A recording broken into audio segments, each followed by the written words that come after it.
tanong natin, Rico John Ferrer. Ito, sabi ni at Aquarius Wolf Tiger. Ayan, sabi niya, gusto po itanong kung pwede po bang paalisin ang informal settler na nagja-jumper pa ng tubig at kuryente na unfair po sa mga legitimate residents. Ano po ang pwede maikaso sa mga informal settlers? Oh, mga, ang tawag sa kanila dati kasi actually squatters yan, di ba, attorney?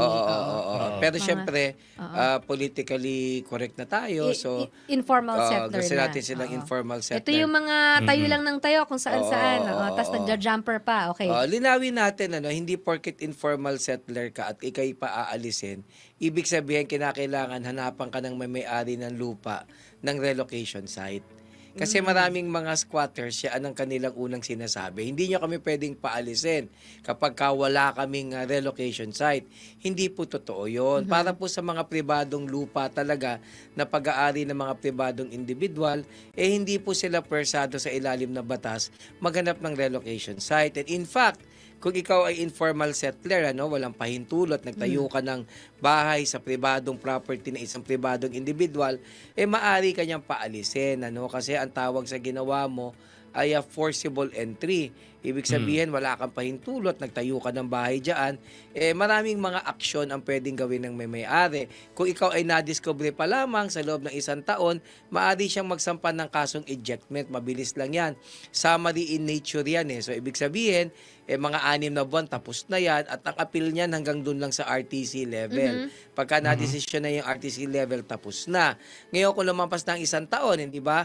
Maaari namang magsampan ng demanda. Ito'y usapin naman ng ownership sa Regional Trial Court. So sa bandang huli po, kapag hindi sa inyo ang lupa at nagtayo ka dyan, maaari ka talagang mapaalis. At ang tawag pa sa'yo ay builder in bad faith. Okay. Ano ibig sabihin ng builder in bad faith? Wala ka man lang kadahilanan o wala ka man lamang basihan, even in good faith, na sa'yo yung lupa niya. And in fact, alam mo na iba ang may-ari niya dyan. So kapag builder ka in bad faith, nagdemanda yung tao, maaari ring pagiba yung bahay mo.